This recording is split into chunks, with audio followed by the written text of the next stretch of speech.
So it's been a little bit over a month that we started our trek through the 100-acre woods.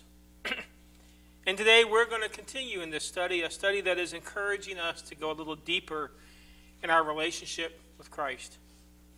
Not deeper as in we want to just learn more information so that we can quote more things. Not deeper because we want to change some kind of behavior to make ourselves look better to the world.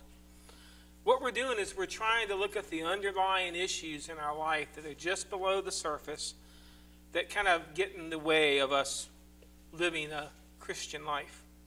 So we've been walking through these woods and stopping door to door, listening to these characters and having chats with them and having conversations about their life. And we started at the logical place. If you're going into the 100-acre woods, you have to stop by Pooh's house. And as we stopped by Pooh, we found him nuzzled up to the table, enjoying his honey pot.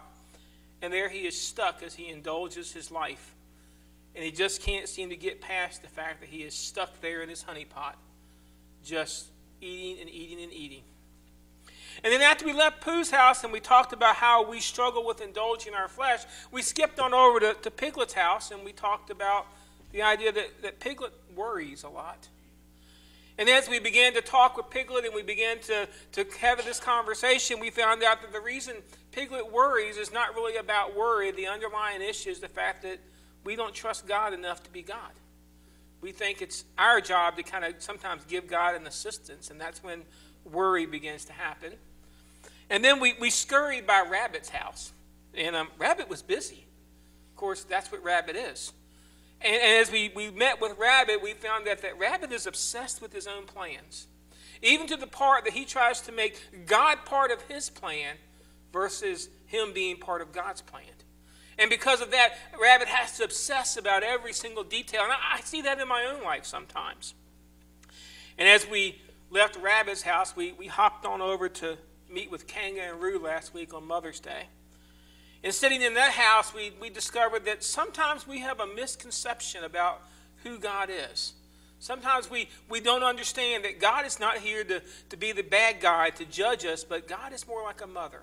He desires to nurture and to comfort us and to bring us along. And so as we move from house to house, based on the fact that I've got my orange shirt and my black pants and my black shirt, I came down the steps this morning and my wife said, "It must be Tigger Sunday." Hello, I'm Tigger. Oh, you scared me. Yeah, sure I did. Everyone's scared of Tiggers. Who are you? I'm Pooh. Oh, Pooh. Sure. What's a Pooh? You're sitting on one. I am? Oh, well, glad to meet you. Name's Tigger. T-I-G-G-R. That spells Tigger. But what is a Tigger? Well, he asked for it. The wonderful thing about Tiggers is Tiggers are wonderful things. The tops are made out of rubber, the bottoms are made out of strings. The bouncy, flouncy, flouncy, pouncy, fun. But the most wonderful thing about Tiggers is I'm the only one. I'm the only one. Then what's that over there? Huh? Oh, hey, look. What a strange-looking creature. Look at those beady little eyes, and that preposterous chin, and those ricky-tickle striped pajamas. Looked like another Tigger to me. Oh, no, it's not. I'm the only Tigger. Watch me scare the stripes off of this imposter.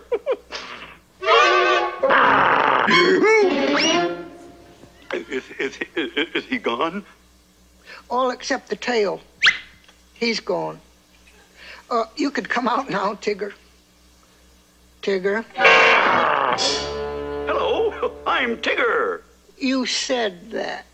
Oh, well, did I say I was hungry? I don't think so. Well, then I'll say it. I'm hungry. Oh, not for honey, I hope. Honey? Oh, boy, honey. That's what Tiggers like best. I was afraid of that. Oh, say. Yuck! Tiggers don't like honey. But you said that you liked... Yeah, that icky, sticky stuff is only fit for heffalumps and woozles. You mean elephants and weasels? That's what I said. Heffalumps and woozles. Well, what do what do they do? Oh, nothing much. Just steal honey. Steal honey? Yeah, they sure do. Well, I better be bouncing along now, chum. Cheerio. The wonderful thing about Tiggers, it's Tiggers are wonderful things. Their tops are made out of rubber, their bottoms are made out of springs. They're bouncy, trouncy, flouncy, pouncy, fun, fun, fun, fun, fun. But the most wonderful thing about Tiggers is I'm the only one. I'm the only one. Oh my goodness. Now how on earth do you ever rein that back into a sermon? Don't worry, I've given a lot of thought to our good friend Tigger. Tigger is an important character to the Winnie the Pooh universe because of his marketing. Did you understand that Tigger, besides Winnie the Pooh, is the #1 selling character amongst Disney characters?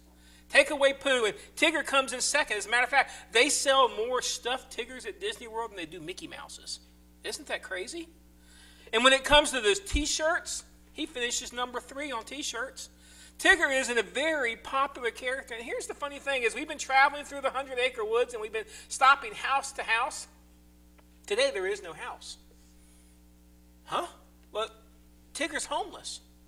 As a matter of fact, Tigger had absolutely no home at all. He is the only original Winnie the Pooh character. We never saw his house until we reached the 2000 movie, the Tigger movie, and they finally drew Tigger a house after about 50 years.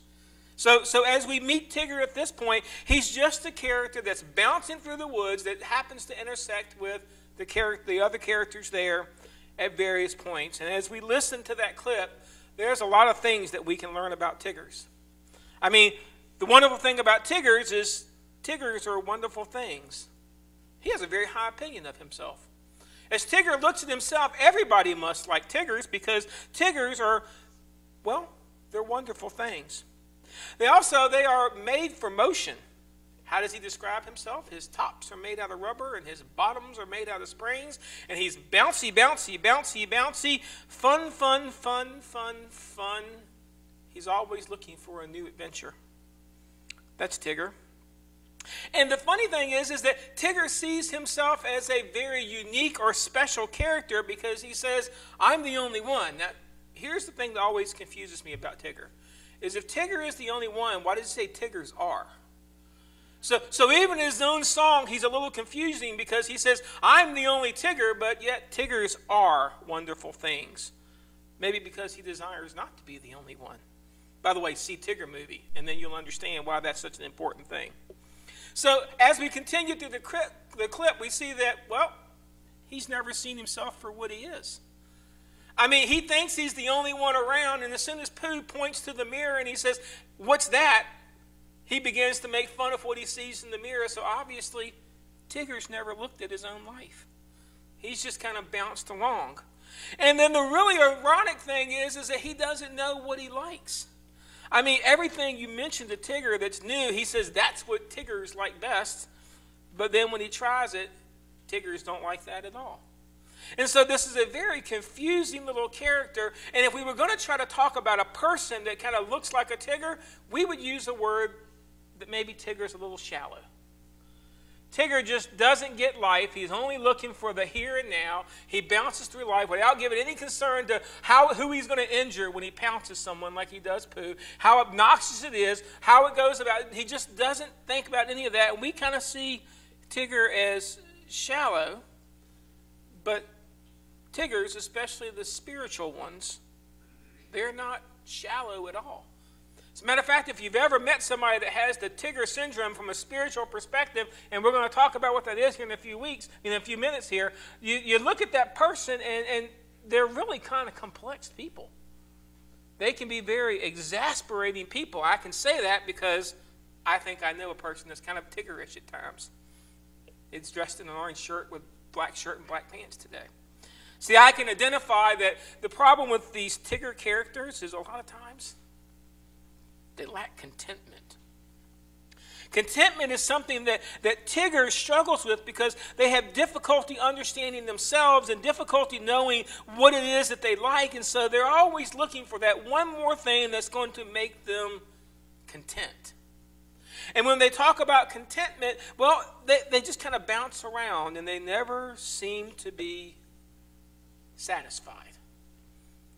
Hence the name of our sermon today is Never, Never Satisfied. Moving from one thing to the other in our life, just looking for the next big adventure. And so this morning we're going to take an unorthodox approach to this sermon because we're going to begin at the end and then we're going to wrap back around and we'll tie together. And we're going to begin with this verse. I can do all this through him who gives me strength. Now we quote this verse a ton because what we're attempting to do is to convince ourselves that God is in control of our life. And since God is in control, anything and everything is possible. But just for a moment, before we start talking about contentment, I want to break this verse down and let you see exactly what it is this verse is saying when we try to quote it the way we quote it. You see, this verse starts off, who? I can do. I'm looking for what it is I want to do. I can do, and then it says all this. Now, if you're a King James person, it says all things. I can do all this. So we look around and it's all possible. Everything is open. Everything is there because through him. Well, now we bring God into the equation. So I can do all of this as long as God is by my side because God strengthens me. And the problem is if I pull this verse out of context and I put this verse all by itself and I want to stand this up as my ground to say, see, anything is possible as long as it's me and God, then you realize what I'm saying. I'm saying, hey, look, if it's a success, that's all me. But if it's a failure, that's all God. And so it leaves us to lack contentment because then we bounce around trying to figure out, God, why does it keep failing? Well, maybe it continues to fail because we don't understand what causes contentment. We lack it. You can tell because we're always looking for that next thing. So we lack it, and we want to figure out, what is it that I'm missing? Why is it that I keep bouncing around? Why do I need this next big thing? And maybe we lack contentment because we lack purpose. King Solomon writes in Ecclesiastes chapter 4:8, he mentions a man that lacks this contentment. There was a man all alone. He had neither son nor brother. There was no end to his toil, yet his eyes were not content with his wealth. For whom am I toiling, he asked. And why am I depriving myself of enjoyment? This too is meaningless and a miserable business. So when Solomon begins to talk about this man, and we don't know if it's a real man, we don't know if it's a guy that Solomon was in his little tower in his castle and looked out and saw this man in the field and he sees him there every day. We don't know if this is a personal relationship of Solomon's or whether or not it was just a story he made up. But in this story, this man, he had no relationships with people. It said he had neither sons nor brothers. The assumption was you didn't see mom or dad out there working in the field with him. So he was out there trying to do all of this all by himself. And what he was doing was he was constantly working. He would get up in the morning and go out to the field and begin to plow the ground, and he would plant the seed and he would water the seed, and he was busy, bouncing around this field doing all of this work. And you know what? He was prosperous. He was wealthy. What he was doing actually yielded a crop. And it says that it yielded a great crop because it says that he was prosperous. He was kind of rich. And you would think that's cool because you know what? If I'm out there working hard and I'm getting the money, then surely I'm happy. But as Solomon tells the story, it says he was not content. You see, because at some point this man began to look around. He began to look around at what he was doing and the work that he was getting and the money that he was accumulating, and he began to ask himself, what's the point? Why do I get up every morning and go out and do what I'm doing? For whom am I toiling? For who am I saving up for? For who am I going to impact their life? And then he comes to the conclusion that there's nobody. I'm doing all of this, and there's absolutely nobody. There's no purpose behind what I'm doing. Now, we get confused because sometimes we feel if we don't have a purpose, then the very thing that we do, we can become discontent with what we are doing. You see, if I don't have a purpose in what I'm doing, then as I'm doing things and as I'm working hard at this, then eventually what I'm doing becomes discontent. I can remember 23 years ago, I walked into this 4-story brick building as a very young 26-year-old man, and all the stars in the eyes, and it was my first big job as I came to work for Lexus. It was the Mickey company back then. And man, I was so excited, and I was going to learn all of this, and we were going to do all of that, and this and that and the other. And then as time went on, and it just kind of happens, I became discontent with the job. And the longer I have to do the job and I can't figure out why it is that I'm doing the job, the more discontent I become. And it affects everything in my life. I just become discontent with things. And it's because I don't understand why I'm doing what I'm doing anymore. You see, back when I was young, I was doing it for me. But now I kind of realize that it doesn't really satisfy me. Now, you need to understand purpose will not make you happy. We get this confused a lot because a lot of times we think if I have a purpose, then I'll always be happy about what I'm doing. I want to point to the one person that can explain this to us. His name is Jesus. And remember, Jesus came to this world with a purpose. He had a spelled out purpose. He knew exactly why he came. But do you think why he came made him happy? Obviously not. Just listen to the Garden of Gethsemane when he was there and he says, hey, Dad, if you can find another way that I don't have to do what I came here to do, I'm all for that. But if I have to go through with it, then I understand, and I will sacrifice myself on the cross. So this idea that purpose and happiness go together, that doesn't always work, but we have to have some kind of purpose to what we're doing. Even in a church, if we're going to do something, everybody wants to know why we're doing it, because they want to know the underlying secret. And I think a lot of us bounce through our spiritual lives, and we're never content with our spiritual life. Because let's be honest, I don't know why I'm doing this. I mean, at some point in my life, I heard a sermon, and I was scared I was going to go to hell, so I came forward and made some kind of a confession so that wouldn't happen. But after a while, that kind of wears off, and I began to bounce through this life, and maybe I'm doing it because I want to be part of the church so that I can have friends and commitment around that, and that doesn't seem to work. And we go through our spiritual life, and we lack the reason that we do this because we don't understand it's all about the relationship with God. And so we struggle, and we bounce. And since we have this big hole inside of us that does not seem to be filled spiritually, then we feed our discontentment by forming what's called the desire to acquire. Jesus talked about this in 1 Timothy chapter 6, verses 6 through 10. But godliness with contentment is great gain, for we brought nothing into the world, and we can take nothing out of it. But if we have food and clothing, we will be content with that. Those who want to get rich and fall into temptation and the trap and into many foolish, harmful desires that plunge people into ruin and destruction. For the love of money is the root of all kind of evil. Some people, eager for money, have wandered from the faith and pierced themselves with many grief. Now, when Paul is putting this out there, he is specifically talking about money. That's what this passage is talking about. But you understand that this is not exactly about possessions. You see, because what this verse is really about is, where do you find your self-worth? If I was to ask you what makes you valuable to your life, what is it? What is it that when you open up your life, that is what everybody says is valuable about me? Because acquiring does not mean possessions. You can desire to acquire titles.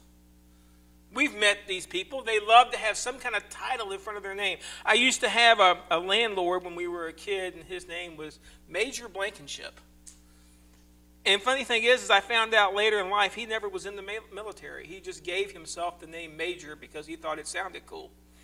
He liked titles. And we have lots of people in the church that we like to acquire titles. Some of us like to acquire knowledge. We want to impress people with how much we can say and how much we can spout back and how much we can regurgitate back to people about this is what makes me spiritual because I have all of this stuff in my head. Some of us like to acquire accomplishments. We like people to see this is what I've done with my life, and we lay out our little certificates and our little trophies and all of these things that we've acquired throughout our life. And the funny thing is we just keep acquiring and we're never content with it, are we? You see, the point of this whole thing is the attitude is you must have something new in your life. We get caught in this. We have to have that new thing in our life. And you know what the funny thing is about this? The funny thing is that you may not really want the new thing. You know, we get caught in this every now and then. You drive a car and you've had it for 10, 12, 15 years, maybe shorter than that. I don't know what your crux for cars is. But then one day you're sitting there and you're watching a television show and they come up with the commercial and there's the shiny new car. And all of a sudden you can find everything that's wrong with your car, can't you? Well, you know, it's got a lot of miles on it. It makes this kind of noise. It has this kind of rattle. You know, it doesn't get as good gas mileage as it used to get. You know, we just begin to pick and choose and find those things that are wrong with the car. And then we finally convince ourselves that we need a new car. The funny thing is that before we saw the commercial, we were perfectly fine with the car that we had. Because the car is not the thing that we're after. It's just the idea that I've got something new in my life. You see, what you seek is the acquiring of the thing. You like the hunt. You like to go out and look for the thing that you're after. It happens in relationships. You have people that are in a relationship for a long time, and all of a sudden they begin to look around and they like to go hunting for what's lacking in their relationship. We have this even in our spiritual lives. People come into a church, and after a while, the church kind of gets old. You've been at this church for a while, and, you know, I need something new in my life, so off we bounce to another church because I need the newness. I need the freshness in it. And if it all isn't there, then I'm just not content. It could be a job, a relationship, a ministry. The thing is, we seek to acquire things. And once we have it, eventually become discontent with it. In Hebrews chapter 13:5, the writer tells us, keep your lives free from the love of money. Be content with what you have, because God has said, never will I leave you, never will I forsake you. The Bible keeps telling us to be content with what we have. Be content with what we've been blessed with. And that is difficult for us physically and spiritually. We are a people in a society that is driven by that which is new. We want it. We have to try it.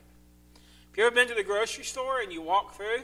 What's one of the things they love to put on the side of a product when they first put it out there? New, and if it's a product they've just repackaged, and improved. The funny thing is, if you look at the new and improved, and you take that bottle, and you take it home, and you look at the bottle that's already sitting there, and you read the ingredients, you know what you're probably going to find out? They're pretty much the same thing. The new and improved could just mean that they gave it a better container or a shiny label or whatever it is. But new and improved, they know that sets something in our brain that we want to have it. We want to bounce to the next thing because if I've got the new and improved, then surely this will make my life content. So that brings us almost back to where we started. I read that verse at the beginning from Philippians chapter 4, and now I want to put it back in context. I want to look at these verses that the Apostle Paul put out there about what it really means when he says, I can do all this through Christ, through God who strengthens me. Let's read the whole thing here in verses 10 through 13. I rejoice greatly in the Lord that at last you renewed your concern for me. Indeed, you were concerned, but you had no opportunity to show it. I am not saying this because I am in need, for I have learned to be content in whatever circumstances. I know what it is to be in need. I know what it is to have plenty. I have learned the secret of being content in every situation, whether well-fed or hungry, whether living or in plenty, or in want. I can do all this through him who gives me strength. And as I began to look at this verse, Paul is not telling us that God in me makes the majority. What he's telling us is that we need to change our focus of contentment. Look at how he starts this verse on contentment. He says, I rejoice in the Lord. Right off the bat, he says, if you're going to be content, if you're going to figure this out, the first thing you have to be is thankful for what God has done in your life. You have to be willing to praise and give God rejoicing for your life. See, if I'm praising God for what I have, it's kind of hard for me then to look back at what I have and say, well, it doesn't satisfy me. It's only when I begin to stop praising God and start telling God about what I don't have that I'm able to become discontent with my life. Are you thankful for all God has done for your life? He continues on. Indeed, you were concerned, but you had no opportunity to show it. Paul is not seeking to meet his own need. He is seeking the value of relationship with people. He looked at these people and he said, I understand that you were concerned about me and you had no opportunity, but when you were given the opportunity, that was there for you also. Paul understands, I'm not trying to meet my own needs. I'm not trying to do this my way. I have to become content. And sometimes I just have to let it happen. Now, this is hard for us Tiggers because you know what? It's so much easier just to bounce to the next thing. Instead of waiting for God to provide the solution, it is so much easier for me to force the issue, become discontent with my life, and begin to bounce around trying to make myself satisfied yet again. But we have to understand there are people in our lives that are concerned for us. There are people that look out for us. God has put them in our path for a reason. And sometimes we just need to be still and know that he is God. We continue walking through this verse. I know that I know what it is to be in need, and I know what it is to have plenty. We have to, if you're going to be content, you have to figure out the difference between need and want. Let me say that again. If you're ever going to figure out how to be content, you have got to figure out the difference between need and want. I have kids, and you know what they always tell me when something comes out? Oh, Daddy, I need that. Oh, I need the... No, you don't. You don't. You don't need it. You want it. You see, because God tells us that if we have him, we have clothes, we have food, needs are met. Everything else is want. If I've got breath in my lungs and food on my table and I've got God on my side, then I can be content with just that because everything else is gravy on the mashed potatoes. It's all good. We have to remember that. A lot of times we take our wants, we turn them into needs, and then when those needs aren't met, then you know what? We become discontent with our life, and it happens. We begin to bounce. As Paul continues on through this verse, it says, I have learned the secret of being content in any situation. Now, I like this little portion of this verse because this is a learned process. That gives me some solace in the fact that I too can learn how to be content. Paul didn't start off with this contentness. As a matter of fact, if you go back to the beginning of Paul's life, he was a very discontent individual, and he was just trying to climb the religious ladder to get to the top. And he says, now, here I am, and I am writing this letter to you, the church of Philippi, and I have learned a secret about being content, which means if I can learn it, it's possible. And then he puts that verse out there. I can do all this through him who strengthens me. And you go, what? Wait a minute, you skipped the steps. Where's the lesson? Where's the lesson on how to be content? You're supposed to tell me the secret. You aren't supposed to just jump forward and say, me and God makes the majority, because that puts me right back where I started. Well, you understand where Paul is writing this epistle from? Prison. He's sitting in a cell. I don't know how big it is. He doesn't have television. He doesn't have any outside visitors. He's kind of just there. He is writing this from prison. And Paul says, from here, I understand my needs are met. And God is with me. Therefore, I can do all this, and the this is contentment. I can be content with this simply because I have enough. That's important. Is enough enough? Do you have enough in your life to say, you know what? God, thank you. See, that's the secret. Job puts it this way in Job chapter 36, verse 11. If they obey and serve him, they will spend the rest of their days in prosperity and their years in contentment. If you make God your focus, contentment is rather easy. Because I can look at my life each and every day and see how God is working. And so the question becomes, are you ready to stop bouncing? Are you tired of how your life is going? You know, you try this, and you try that, and you try the other thing, and maybe this works for a little while, but eventually that doesn't work either. And I move over here. Man, we switch careers, we switch relationships, we switch gods at some times.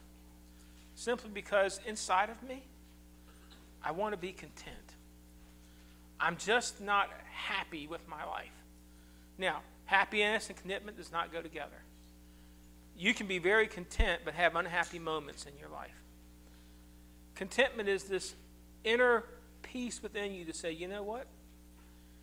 Unless they can take God away from me, there's nothing they can do to me.